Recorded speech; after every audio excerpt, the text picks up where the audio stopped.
दूसरे अध्याय में सांख्य योग का वर्णन है। कामात्मान स्वर्गपर जन्म कर्म फल प्रदान क्रिया विशेष बहुलाम भोग ऐश्वर्य गतिम प्रति। भगवान ने दूसरे अध्याय में आत्मा और शरीर का वर्णन किया है।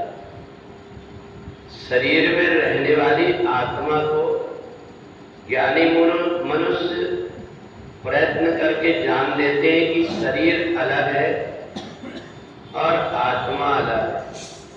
अज्ञानी मनुष्य दोनों के बीच में भेद नहीं कर पाता। वो आत्मा और शरीर को एक ही मान लेता है और जो इस आत्मा को और शरीर को अलग अलग मान लेता है तो उसको पता है कि शरीर का भोजन अलग होता है और आत्मा का भोजन अलग होता है।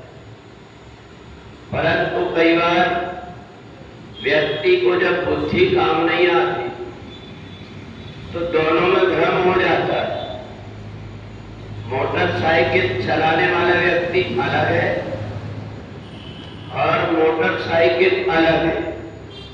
अगर कोई व्यक्ति भ्रम में पड़ जाए, दोनों को एक मानने लगे तो गड़बड़ हो जाएगा। अगर जो ड्राइवर का भोजन है वो मोटरसाइकिल में जा डाले तो वो चलेगी नहीं और मोटरसाइकिल का भोजन ड्राइवर को अगर दे तो उसका भी जीवन नहीं चलेगा। ऐसा ही आत्मा और शरीर। आत्मा का भोजन है परमात्मा की भक्ति और जिस व्यक्ति ने परमात्मा की भक्ति कर लिया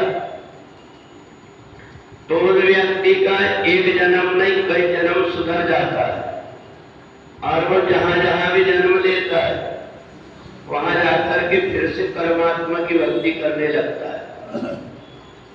परंतु जिस व्यक्ति ने अपनी आदत अपने व्यवहार को नहीं सुधार पाया, अच्छे कर्म तो किया पर आदत और अपने व्यवहार को नहीं संभाल पाया, ऐसे व्यक्ति को ऐसी जगह में आत्मा चली जाती है वहां वो चाहते हुए भी अपने आप को उद्धार का अपने लिए अच्छा रास्ता चुन नहीं पाता।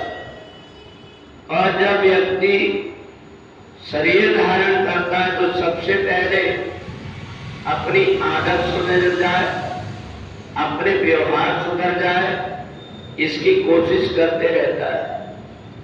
अगर कोई अच्छा पेड़ केले का उसको अगर कहीं पेड़ के जहां पेड़ है वहां कहीं जन्म उसका हो जाए तो पेड़ का जो पेड़ है उसके पूरे शरीर को छेद देता है।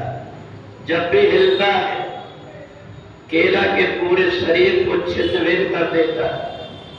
और ऐसे ही जिस आत्मा ने अपने आप के व्यवहार को संयम को सुधार नहीं पाया, परमात्मा में तो अपने आप को लगा दिया परंतु अपनी बाह्य क्रिया को जिसने संभाल नहीं पाया वो भी ऐसे परिवार में जाकर के जन्म ले लेता है। वो अच्छे कर्म करना चाहता है पर परिवार के व्यक्ति उसको इतना कष्ट देते हैं, इतना दुख देते हैं कि उसका जीवन नष्ट होने लगता है। और इसलिए भगवान ने दूसरे अध्याय में कहा कि अगर व्यक्ति ने अपने व्यवहार को, आदतों को, अपनी बोलचाल को, अपने नियम संयम को अगर संभाल लिया तो वो जहां भी जाता है वहां उसको सब प्रकार का सम्मान प्राप्त होता है। पर जिसकी आदत बिगड़ी हुई है, जिसका स्वभाव बिगड़ा हुआ है, जिसकी वाणी बिगड़ी हुई है, उस व्यक्ति के अंदर कितनी भी अच्छाई हो पर उसका सम्मान नहीं होता। जैसे कोई सोने के पात्र में अगर कोई विष घोल करके रख दे तो विष की कोई कीमत नहीं होती, भले सोने के पात्र में रखा हुआ हो।